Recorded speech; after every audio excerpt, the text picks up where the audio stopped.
Me da mucho gusto recibir en este espacio, como siempre, Álvaro Delgado, periodista, colaborador de la revista Proceso y una de las plumas más duras contra la línea oficial, esa que nos quiere contar que en México hay un país color de rosa. Y hoy tenemos que hacer un balance. Si me ayudas, Álvaro Delgado, de los primeros 4 años de Enrique Peña Nieto que se cumplen hoy precisamente. ¿Cómo estás, Álvaro? Muy bien, Vicente, muy buenos días a ti, muy buenos días a tu auditorio. Efectivamente, hoy se cumplen 4 años, las 2/3 partes del gobierno de Enrique Peña Nieto, pero también se cumplen, el auditorio lo recordará, 10 años de la elección de 2006, que, como yo lo escribí en mi columna de esta semana, Historia de lo Inmediato, inició un periodo de una década de esta alianza entre Enrique Peña Nieto, que hoy cumple 4 años en el gobierno, y Felipe Calderón, su antecesor en la presidencia de la República. Un aniversario, una década de dos gobiernos, de dos partidos distintos, de dos personajes distintos, pero que están unidos por una misma lógica, no solamente desde el punto de vista económico, sino también desde el punto de vista de la inseguridad, de la violencia, de la pobreza, de la miseria, de la represión, de la corrupción y de la impunidad en México. Por eso, Vicente, yo decía que no es solamente oportuno recordar el 4º aniversario de gobierno de Peña, sino esta década en la que los dos se unieron desde el año 2006, como yo lo acredito en mi más reciente libro, en el Amaciato, el Pacto Secreto Peña-Calderón y otras tradiciones panistas. Y más aún, existe el proyecto, que también no es ignorado por los mexicanos de acá, ni tampoco por los mexicanos en Estados Unidos, este proyecto de pues que Margarita Zavala sea la próxima presidenta de México, con lo que serían 3 sexenios de el mismo proyecto de 2 personajes que son Enrique Peña Nieto y Felipe Calderón. Así es, y si no existía tal cosa que se llamaba PRIAN, o así le llamó Andrés Manuel López Obrador en algún momento, pues empiezas a destapar, porque ha sido muy constante con este amaciato, mi querido Álvaro, y sigues escarbándole y sigue saliendo pus en esta relación que dices está hundiendo a México en lo que ya mencionabas. Sí, más allá de si lo dice Andrés Manuel López Obrador, pues está, yo creo que más que probado que el PRIAN existe, y el PRIAN existe realmente desde 1988, cuando el PAN legitimó, convalidó la elección fraudulenta de Carlos Salinas, y a partir de ahí los dos han cogobernado, han sido responsables de lo que hoy es México, yo creo que más que para bien, para mal. Desde el sexenio de Carlos Salinas, 1988-1994, el auditorio recordará cómo se hermanaron en la misma política económica, cómo desde entonces los militantes, los dirigentes de estos dos partidos, del PRI y del PAN, han ido de la mano, y también lo fueron de la mano cuando la alternancia en el año 2000 con Vicente Fox, en el 2006 más específicamente, cuando Enrique Peña Nieto, siendo gobernador del Estado de México, ayuda a Calderón con más de 200,000 votos, un número muy parecido al que dio como ganador oficialmente a Calderón, y como también 6 años después, en el 2012, Calderón le devuelve el favor a Peña, pues socavando la campaña de Josefina Vázquez Mota, la candidata presidencial del PAN, precisamente para que ganara Enrique Peña Nieto.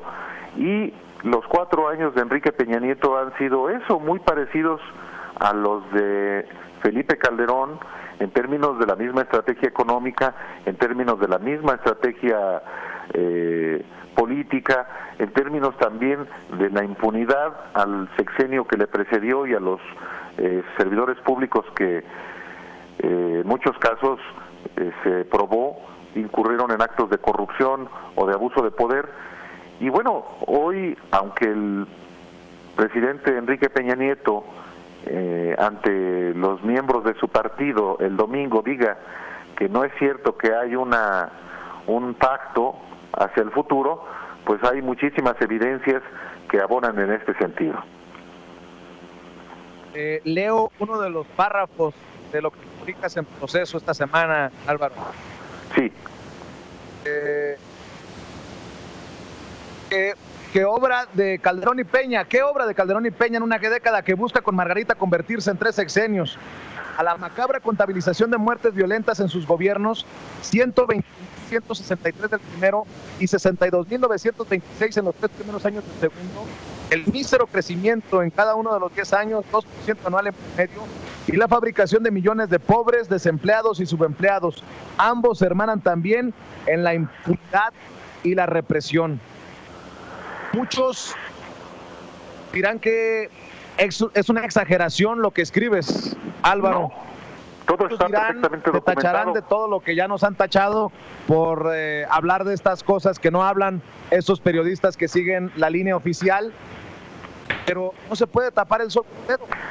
No, yo procuro en mis trabajos informativos, no solamente en mis reportajes en los que uno tiene la responsabilidad, el deber de ser riguroso y de presentar información, no opinión, pues efectivamente acreditar todo lo que digo, pero también busco hacerlo en mi columna, que efectivamente es mi opinión, pero siempre está sustentada en información.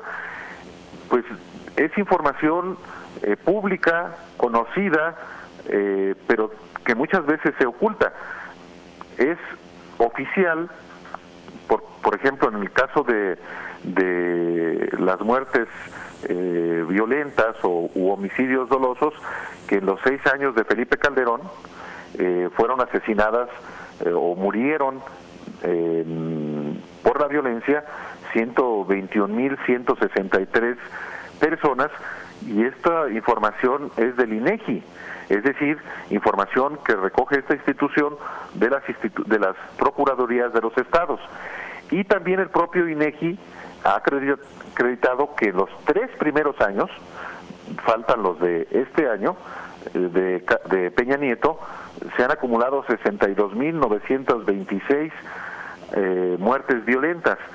O sea, si uno hace una proyección de los 6 años de Peña, hoy estaría en una posibilidad clara de rebasar el número de homicidios dolosos del sexenio de Felipe Calderón.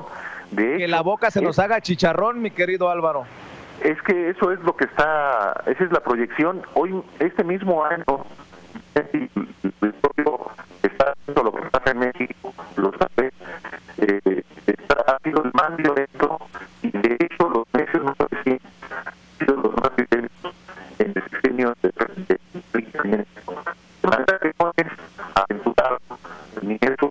problemas con la comunicación con Álvaro Delgado. Yo creo que necesitamos movernos un poquito, Álvaro, porque estamos teniendo muy mala conexión ahí. A ver si ahí te escucho. Sí, correcto. Ya estoy en el aire. Muy bien. Yo Álvaro, nos estabas dando datos importantes. Sí, las propias cifras oficiales haciendo una bueno, permítame un momentito y le ofrezco una disculpa a Álvaro Delgado. Vamos a lograr una mejor conexión después de esta pausa comercial. Permítame ir a la pausa comercial y regresamos para seguir platicando con Álvaro Delgado, porque quiero preguntarle ¿qué piensa de estos 1,000 millones que se documenta, se registra y se reporta fueron entregados por el gobierno de Enrique Peña Nieto a Josefina Vázquez Mota para su fundación Juntos Podemos, y que ahora sale como trapitos sucios en lo que pudiera ser una chamaqueada desde mi perspectiva, que ahora sale también en la columna de Álvaro Delgado que se publica en Proceso. Vamos a la pausa y regresamos con una mejor conexión con nuestro amigo, nuestro colega Álvaro Delgado, quien escribe: no son los primeros 4 años de Enrique Peña Nieto, ya son 10 si contamos los 6 de Calderón. Llévanos a todas partes. En tu teléfono, en tu tableta, en tu computadora o en tu televisión inteligente, a través de nuestro canal en la aplicación de YouTube Sin Censura Media. Información al minuto, a donde quiera que vayas. A donde quiera que vayas. O si lo prefieres, sintoniza el 750 AM en todo Chicago y suburbios de Illinois, Michigan, Wisconsin, Indiana y Iowa. Para hablar sin pelos en la lengua, somos los únicos. Sin Censura. Con Vicente Serrano. Porque las noticias no terminan al apagar nuestros micrófonos, siga a Vicente en Twitter, en @Vicente Serrano, y búsquenos en Facebook como Sin Censura con Vicente Serrano. Manténgase bien informado las 24 horas al día, sin censura.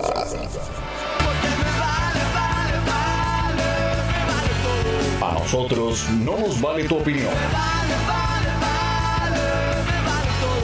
Comunícate con nosotros al 1-800-750-4542 y déjanos saber lo que piensas. Sin censura. A ver si ahí nos escuchamos mejor, don Álvaro Delgado. Aquí lo escucho muy bien, Vicente. Perfecto, nos dabas datos. Sí, fíjate que yo te decía a ti, a nuestro auditorio, que pues siendo la misma estrategia la de Peña a la de Calderón, pues las consecuencias en términos de violencia en México, pues están dando una proyección de que Peña rebasaría inclusive el número de homicidios dolosos del sexenio de Felipe Calderón. Pues naturalmente que a nadie en México o fuera de México nos da gusto que haya este tipo de violencia, porque no es solamente violencia entre las organizaciones criminales, hay violencia también que viene desde las instituciones del Estado contra mexicanos indefensos, inocentes, y lo más lamentable es eso, que las muertes sean no solamente entre bandas del crimen organizado, sino que toquen a personas inocentes en este país. Entonces la situación en México lamentablemente es muy grave en términos de seguridad, de violencia, y es tan grave también la situación desde el punto de vista económico que, con independencia inclusive del triunfo ahora de Trump en Estados Unidos, la economía mexicana es generadora no solamente de pobres, de miserables, sino también de una caída en el nivel de vida de la clase media en este país. El crecimiento de 2% anual que en promedio ha habido en México, no solamente en este sexenio, sino también en el de Calderón, y que en realidad viene desde 1988, pues da una idea de cómo este país no puede tener viabilidad cuando no es capaz de generar ni siquiera los empleos de los jóvenes que egresan de las universidades. Esto es un tema que no solamente es necesario informar y debatir, sino urgente informar y debatir de la situación que hay en este país, que si sigue por el mismo camino, por la misma brecha, pues lo único seguro es que seguirá habiendo más inseguridad y violencia, más pobreza, más informalidad y más mexicanos que van a ir a condiciones de apenas sobrevivencia en el mejor de los casos. O más mexicanos intentando buscar el sueño americano en Estados Unidos. Ponlo pues, por lo menos en esos términos también, Álvaro. Exactamente, o sea, por más que inclusive, pues ustedes lo saben en Estados Unidos y lo sabemos nosotros también acá, yo que soy, por ejemplo, de Jalisco, que es uno de los estados donde más mano de obra se va a Estados Unidos a conseguir trabajo, pues por más obstáculos que se le impongan a los mexicanos en la frontera con Estados Unidos, la gente se las ingenia precisamente para pasar, porque va sencillamente a buscar trabajo, un trabajo que en México lamentablemente no encuentran. Y sí, naturalmente que con la llegada de Trump, pues se va a recrudecer la ya de por sí hostil estrategia de Obama y de Estados Unidos en contra de los mexicanos que van de manera ilegal a ese país. Pero yo por eso siempre insisto que lo que debe uno en México privilegiar es justamente los intereses de los mexicanos, y los intereses de los mexicanos, sobre todo los más pobres, que en México no encuentran justamente una manera, la manera de tener un empleo. Si hay tantos millones de subempleados, que creo que es uno de los graves problemas que hay en este país, es porque la gente pues no tiene ninguna posibilidad de encontrar un trabajo donde tenga por lo menos seguridad social, y se arriesga pues a vivir o a sobrevivir de la manera más modesta, siendo pues gente honrada, trabajadora, pero que las propias instituciones del Estado no son capaces de poder garantizarles pues un empleo y para una vida digna. Oye, Álvaro, desde inicios del año empezamos a escarbarle al caso de Juntos Podemos. Creo que fuimos los primeros que le pedimos cuentas a Josefina Vázquez Mota. Incluso en una entrevista, ella, aquí en Sin Censura, nos prometía darnos claridad, esclarecer, se tendría que bueno, total, de que nos ha quedado mal Josefina Vázquez Mota, y nosotros seguimos pidiendo cuentas claras, porque lo que menos hay en esto de Juntos Podemos y el dinero que le ha dado el gobierno de México es eso, cuentas claras. Lo que estoy entendiendo en lo que escribes en Proceso me parece muy interesante, no lo había asumido así. Una de dos: o a Josefina la chamaquearon, o a Josefina la sigue persiguiendo el Astre Calderón, que ya le había metido ya no digo el pie, la pierna completa para que no llegara a la presidencia cuando fue candidata de su partido, y que ahora gente cercana a Calderón estaría sacándole los trapitos sucios para hacerla quedar mal. Es interesantísimo lo que propones en este pago de favores Calderón-Peña Nieto, Álvaro. Mira, efectivamente, a Josefina no la chamaquearon. Perfectamente sabe y perfectamente supo desde que comenzó a recibir dinero público, dinero que además es para los mexicanos en Estados Unidos, que pues no era de gratis. Se ha documentado ya que son pues más de 1,000 millones de pesos los que obtuvo para su fundación, para hacer el trabajo político, algunos casos muy loable, sin duda, para mexicanos allá, pero aquí no hay un asunto de ingenuidad. Ella obtuvo ese dinero que no es de gratis, y yo lo que digo es que la corrupción política en México es de tal magnitud que pueden destinarse tal cantidad de recursos públicos para crear una oposición de saliva o una oposición artificial. Ahora, ¿en qué momento sale esta información? Yo sé que anduvo circulando esa información por parte desde el Estado de México,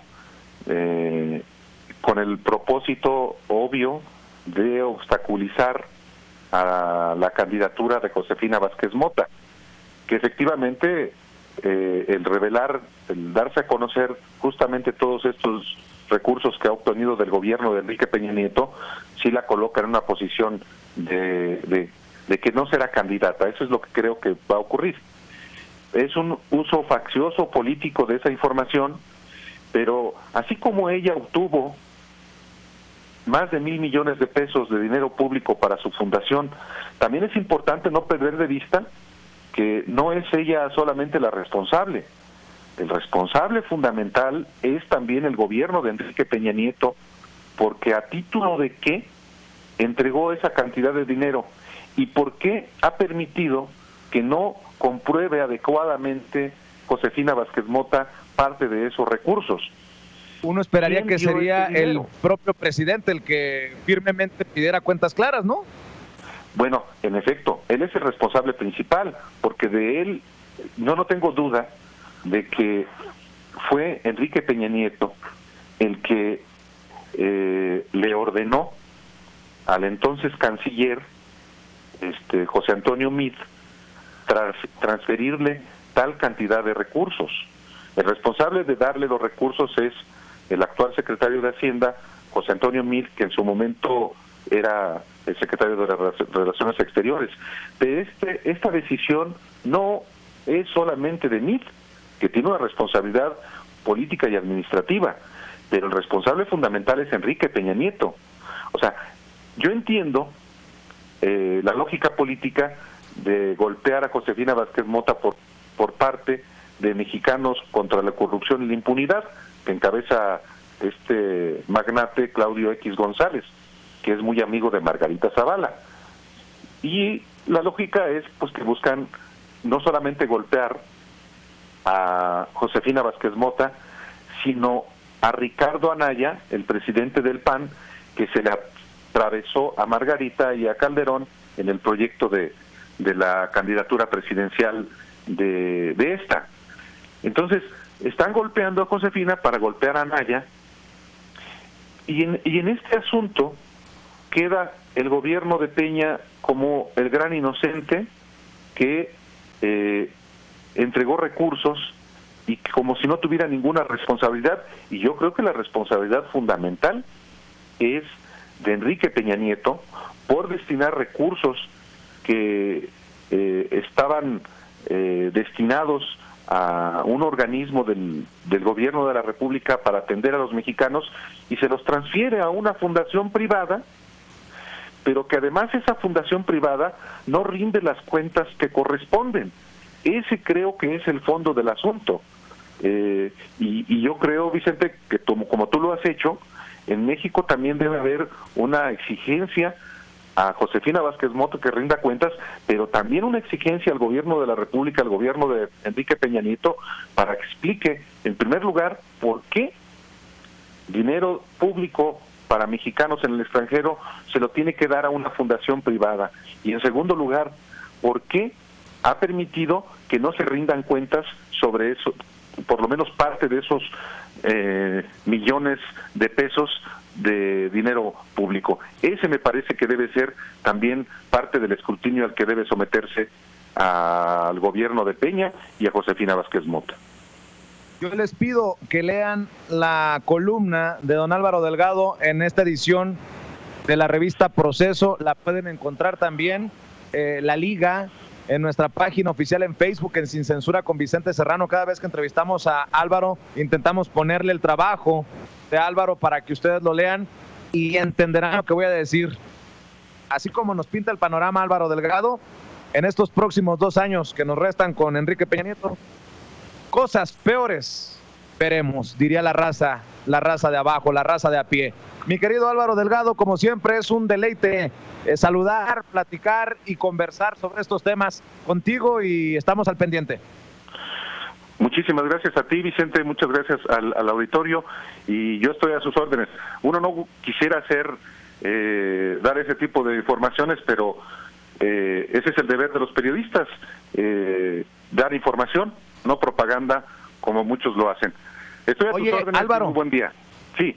Antes de que te vayas, felicidades, ya supe que este sábado se presenta el Amaciato en la Feria Internacional del Libro de Guadalajara, que lo presenta el Güero Castañeda con Mr. Jefe Rodríguez, y ojalá que les vaya muy bien, como debe de ser, porque el trabajo es digno de leerse, es digno de anunciarse, y te mandamos las mejores vibras. Muchas gracias. Sí, el sábado en la FIL de Guadalajara, ahí estaré presentando el libro con Jorge Castañeda, con el director de proceso, Rafael Rodríguez Castañeda. Entonces va a estar interesante precisamente porque me dicen, ¿cómo es que Castañeda va a presentar tu libro? Pues sí, una presentación del libro no debe ser solamente una reunión solamente de cuates con los que uno coincide. Simplemente es, o debe ser también un escrutinio a una obra, que en este caso la mía, y pues a ver qué le parece a Castañeda y a los asistentes del sábado a la presentación. Así es que pues yo estoy contento por eso, porque por fortuna al libro le está yendo muy bien, y ese sábado va a ser una ocasión también importante para dialogar con la gente que vaya a la presentación el sábado allá en Guadalajara. Pues enhorabuena y éxitos, y un abrazo nuevamente, Álvaro. Gracias, Vicente, buen día.